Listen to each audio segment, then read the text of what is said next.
Hello students, this is Srishti Upadhyay, faculty of practice Vidyapeeth Rudhauli. बच्चों, आज के वीडियो लेक्चर में हम लोग पढ़ेंगे साइंस का चैप्टर नंबर 12, जिसका नाम है एयर, वाटर एंड वेदर। ठीक है, तो अभी तक आप लोगों ने 11 चैप्टर तक एक्सरसाइज एंड रीडिंग सब कुछ कंप्लीट कर लिया है। आज हमको नेक्स्ट चैप्टर पढ़ना है, जिसका नाम है air, water and weather. Air means हवा, वाटर मीन्स पानी, एंड वेदर मीन्स क्या होता है बेटा? मौसम। So now let's start. आप लोग बुक ओपन रखिएगा, पेज नंबर 99। सब लोग अपना बुक ओपन कर लीजिए एंड मेरे साथ आप लोग पढ़ते हुए चलिए। A blanket of air around the earth is called atmosphere. Underline this, इसको अंडरलाइन कर लीजिए। हमारे चारों तरफ हवा का एक ब्लैंकेट। अब ब्लैंकेट मीन्स ये जो ब्लैंकेट हम लोग ओढ़ते हैं ठंडक में, वो वाला ब्लैंकेट नहीं, ठीक है। तो बेटा हवा की एक लेयर, ठीक है, एयर की एक मोटी सी लेयर है हमारे चारों तरफ, उसे कहा जाता है एटमॉस्फेयर, ठीक है। तो हमारे चारों तरफ जैसे अर्थ है, प्लैनेट है ना, इसके चारों तरफ क्या है? एयर की एक मोटी सी लेयर है, इसलिए उसको हम ब्लैंकेट से कंसीडर करते हैं और उसे क्या बोला जाता है? Atmosphere. Weather is the condition of the atmosphere surrounding us at a particular time। अब वेदर क्या है? तो वेदर एटमॉस्फेयर का कंडीशन है। क्या है? कंडीशन है, स्थिति है, जो कि एटमॉस्फेयर हमको चारों तरफ से घेर रखा है ना, तो समय समय पर एटमॉस्फेयर में कैसे कैसे चेंजेज होते हैं। आप देखते हो ना, सुबह में कुछ और चेंज रहता है, दोपहर के टाइम पे कुछ और भी चेंजिंग आपको देखने को मिलती है, शाम को कुछ और ही हो जाता है ना। तो उसी को क्या कहते हैं? वेदर। सुबह में आपको सूरज निकलता है कभी कभी, तो उससे पहले क्या होती है? ठंड लगती है। सूरज निकल गया दोपहर के टाइम में, आपको गर्मी लगने लगती है। शाम को फिर अचानक से बारिश होने लगे तो क्या होगा? ये सब एटमॉस्फेयर में होने वाले चेंजेज हैं या एटमॉस्फेयर के कंडीशन है, ठीक है। तो इसे हम लोग क्या कहेंगे? वेदर कहेंगे। तो आप लोग क्या समझे? हमारे चारों तरफ, अर्थ के चारों तरफ एयर की एक मोटी सी लेयर है, जिसे हम बोलते हैं एटमॉस्फेयर। एंड वेदर क्या है? वेदर एटमॉस्फेरिक कंडीशन है, जो कि पार्टिकुलर टाइम में हमको फील होता है, ठीक है। टाइम टू टाइम ये चेंज होता रहता है। The weather can be hot, cold, windy, dry और ह्यूमिड। अब वही बात कि वेदर जो होता है, मौसम जो होता है, ये ठंडा हो सकता है, ठीक है, कभी हवा चल सकती है, हवा वाला मौसम हो सकता है, सूखा मौसम हो सकता है, या नमी वाला मौसम हो सकता है ना। अभी जैसे ठंडा मौसम चल रहा है, तो ये क्या होगा? सुबह के टाइम हमको ठंडा लगता है। जब अभी आप 12-1 बजे जाएंगे, छत पे बैठेंगे, तो आपको क्या लगेगा? हॉट फील होगा, क्योंकि धूप होगी, है ना। फिर शाम को क्या होगा? कोल्ड वेदर हो जाएगा, या नाइट में अचानक से बारिश होने लगे तो क्या होगा? वो रेनी वेदर हो जाएगा। तो इस तरह से इन सारी चीज़ों को हम लोग वेदर कह सकते हैं। The sun plays an important role in causing changes in weather. अब मौसम को चेंज करने में सबसे इम्पॉर्टेंट रोल किसका होता है? तो सूरज का मेन इम्पॉर्टेंट रोल होता है। किसका? सन का। क्यों? क्योंकि सन जब राइज होता है, आप देखते हो सनराइज के टाइम पे क्या होती है? धूप हो जाती है, तो हमको हॉटनेस फील होती है। सूरज छिप जाता है, यानी कि सनसेट हो जाता है, तो क्या होती है? ठंडक होने लगती है ना। बादल होना होता है, जैसे क्लाउडी वेदर होना है, तो क्या होगा? सूरज सबसे पहले छिपेगा। तो यानी कि जो सन है, इसका इंपॉर्टेंट रोल है वेदर को चेंज करने में। The heat of the sun affect the movement of air and changes the form of water, ठीक है, which brings about a change in weather. अब जो सन का हीट है, सन से हमको हीट मिलती है ना, सूरज से हमको रोशनी मिलती है, साथ ही साथ हीट भी मिलती है। अब इस हीट से जो हवा का मूवमेंट है, एयर के चलने का जो हम कह सकते हैं कि मूवमेंट करने का जो तरीका है, वो चेंज हो जाता है, ठीक है। और इसे वाटर के फॉर्म में ये चेंज कर देता है। कभी कभी तो क्या होती है, वाटर में जो भी वाटर वेपर्स हैं एयर में, वो सब इकट्ठा होकर के बादल बना लेती हैं और बारिश होने लगती है। तो क्या समझे आप लोग कि सूरज की जो हीट है, ये हवा के मूवमेंट को चेंज कर देती है, और कभी कभी तो इस एयर को ये वाटर के फॉर्म में चेंज कर देती है, ठीक है, बादल बनने में हेल्प करती है, जिससे क्या हो जाता है? मौसम चेंज हो जाता है। अब इतना तो आप लोगों ने समझ लिया कि एटमॉस्फेयर क्या है, वेदर क्या है, वेदर को चेंज करने में सबसे इम्पॉर्टेंट रोल किसका है? सन का है, ठीक है। सन के हीट से ही क्या होती है? हवा अफेक्टेड होती है, और वो एयर को वाटर में कभी कभी चेंज कर देती है। तो एयर नहीं चेंज होता, एयर में बेटा वाटर वेपर के फॉर्म में कुछ वाटर प्रेजेंट रहता है, गैस के फॉर्म में वाटर चेंज प्रेजेंट रहता है, तो वही क्या हो जाता है? एकदम वाटर में कन्वर्ट हो जाता है। तो क्या समझे आप लोग? एयर में वाटर किस फॉर्म में प्रेजेंट रहता है? वाटर वेपर के फॉर्म में, ठीक है। अब ट्राई इट आउट देख लेते हैं। Match the 3 columns to know about the weather instruments. कुछ वेदर इंस्ट्रूमेंट्स हैं यहाँ पे, वेदर को पता करने के लिए कुछ मशीनें हैं। तो पहला है एनीमोमीटर, ठीक है, बैरोमीटर एंड हाइग्रोमीटर। इससे आप पता क्या करोगे, इधर लिखा भी हुआ है measures air pressure. Air pressure को कौन मापता है? Measures the amount of moisture in the air, measures the speed और फोर्स ऑफ द विंड। तो कौन कौन कैसे कौन सा इंस्ट्रूमेंट किसको मेजर करता है, ये चीज़ आपको बताना है। एक मैं आपको बता दे रही हूँ, बाकी दो आपको घर से करना है, ठीक है। तो बैरोमीटर जो होता है बेटा, ये एयर प्रेशर को मापता है, ठीक है। तो बैरोमीटर किसको मापता है? एयर प्रेशर को मापता है। बाकी चीज़ें आप लोग खुद से करोगे, पेंसिल से इसमें मैच करवाओगे। ये आपके लिए होमवर्क है, सब लोगों को करना है। अब आगे देखते हैं हम लोग। The heat of the sun warms the earth during the day but not at night. जो सूरज की रोशनी है, तो सूरज दिन में ही निकलता है ना, तो दिन के टाइम पे क्या करता है सूरज? धरती को गर्म रखता है, ठीक है। दिन के दौरान धरती क्या रहती है? गर्म रहती है। लेकिन रात में क्या होती है? गर्मी नहीं होती है ना, रात में ठंडा होता है, क्योंकि रात में तो सूरज छिप जाता है। So the nights are generally cooler than the days. और यही वजह है कि रातें जो होती हैं दिन की अपेक्षा ठंडी होती हैं, है ना। ड्यूरिंग द डे, दिन के समय, the land gets warm faster than the water. अब दिन के समय जो होता है, धरती जल्दी गर्म हो जाती है पानी की अपेक्षा। ऐसा क्यों होता है? क्योंकि धरती पे क्या है, वाटर नहीं है, वाटर जल्दी नहीं गर्म होता है, और जो लैंड होता है, जो खाली प्लेस होता है, वो जल्दी गर्म हो जाता है। So naturally the air above the land is warmer than the air above the sea. अब क्या होता है, सामान्यतः जब हम जान रहे हैं कि दिन के समय ज़मीन पर ज़्यादा गर्मी होगी, वाटर में कम गर्मी होगी, तो वाटर मीन्स सी, रिवर, जो भी वाटर बॉडीज है ना।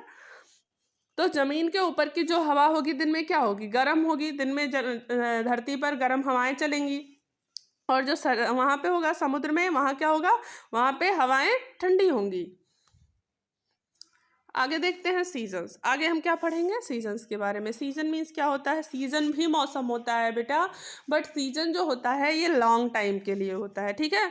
तो देखिए, the tilting of the earth causes the different seasons. Earth अपने एक्सिस पे टिल्ट है ना, अर्थ अपनी धुरी पे थोड़ी सी झुकी हुई है, आप सबको पता है ना। तो अर्थ का जो टिल्ट होना है अपने ही धुरी पर, अपने एक्सिस पर अर्थ का टिल्ट होना है, यहाँ पे देखिए, इसके नाते क्या होता है? सीजन चेंज होता है। बहुत सारे सीजन जो आपको देखने को मिल रहे हैं, 4-5 सीजन एक साल में, तो वो किस नाते हो रहा है? अर्थ के अपने एक्सिस पर टिल्ट होने के नाते। Due to the tilt of the earth, 1/2 of the earth will have the sun's ray falling directly upon it. क्योंकि सन क्या है, अपने एक्सिस पर, यहाँ देखिए टिल्ट है, झुका हुआ है, तो आधा पार्ट इसका क्या होता है? सूरज के सामने होता है। आधा पार्ट क्या होता है अर्थ का? सूरज के ठीक सामने होता है। अब सूरज के ठीक सामने जो एरिया होगा, वहाँ पे क्या होगा? वहाँ पे गर्मी होगी। When this happens, the half of the earth will have summers। अब जब ये आधा पार्ट सूरज के सामने होगा, तो सूरज के सामने वाले पार्ट पे क्या होगा बेटा? गर्मी होगी, समर सीजन होगा। And the other half which is tilted away from the sun has winters. और दूसरा पार्ट जो सूरज के सामने नहीं होगा, सूरज से दूर होगा, उन जगह पे क्या होता होगा? विंटर होता होगा, ठंडी का मौसम। The heat received by the earth is more in summer than in winter because the direct rays of the sun are warmer than the slanting rays। अब जो हीट होती है, heat received by the earth, अर्थ पर गर्मी कब ज़्यादा होती है? समर में ज़्यादा होती है, ऑब्वियसली समर में ही ज़्यादा होती है। और ठंडक में क्या होती है? कम गर्मी होती है, गर्मी ही नहीं होती है। ऐसा क्यों? क्योंकि जो सन ठीक सामने जब होगा अर्थ के, तो डायरेक्टली सनरेज पड़ेंगी, है ना। ठीक सामने अगर हम ही, आप किसी भी लाइट के ठीक सामने पड़ते हैं, तो हमारे सामने ऊपर सीधे सीधे लाइट्स पड़ती हैं, और अगर तिरछा खड़े रहेंगे, दूर जाएंगे, तो लाइट्स तिरछी पड़ेंगी। तो उसी तरह से अर्थ जब सामने होता है, तो उसकी लाइट सीधे सीधे पड़ती है अर्थ के ऊपर।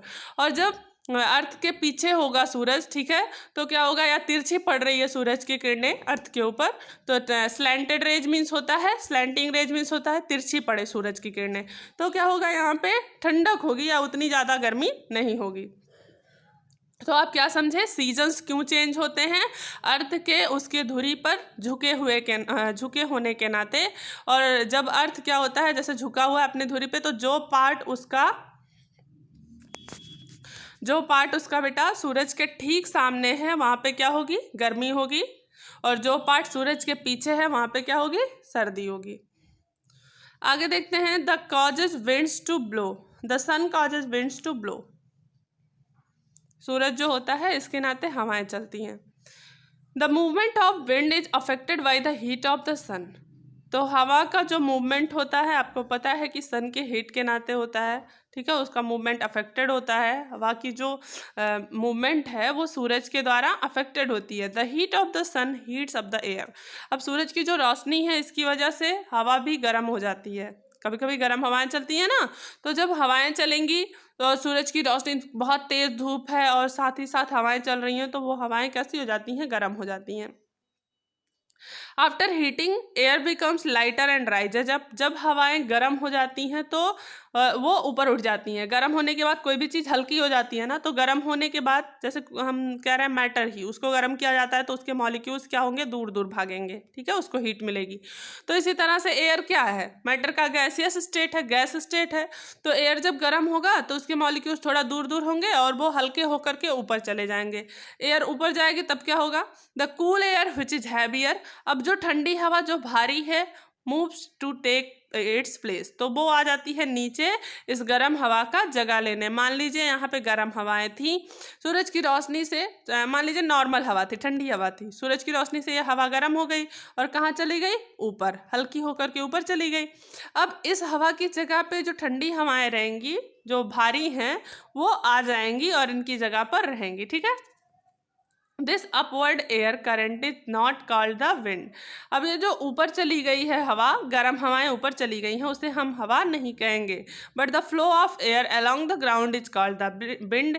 लेकिन जो ठंडी हवाएं हैं ज़मीन पर, मैंने कहा ना कि उन गर्म हवाओं के उड़ने के बाद जो नीचे ठंडी ठंडी हवाएं हैं उन्हें क्या कहा जाता है, विंड कहा जाता है। The wind moves from place of high pressure to low places of low pressure. याद रखिएगा, जो विंड होता है ये हाई प्रेशर से लो प्रेशर की तरफ चलता है, ठीक है। तो विंड हमेशा हाई प्रेशर से लो प्रेशर की तरफ चलता है। When air cover a desert is heated it rises up.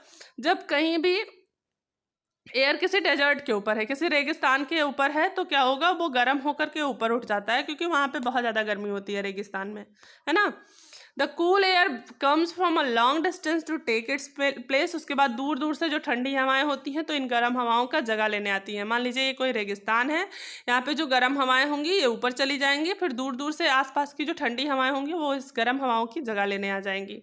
When this cool air moves over the hot desert, और जब ये कूल एयर हॉट डेजर्ट के ऊपर चलती है, it also becomes warm and rise up. तो फिर क्योंकि हॉट डेजर्ट में तो हॉटनेस ही होगी, गर्मी ही होगी, तो ठंडी हवाएं भले ही इधर उधर से आई हैं वो भी क्या हो जाएंगी, गर्म हो जाएंगी, और गर्म होकर के ये भी ऊपर चली जाएगी।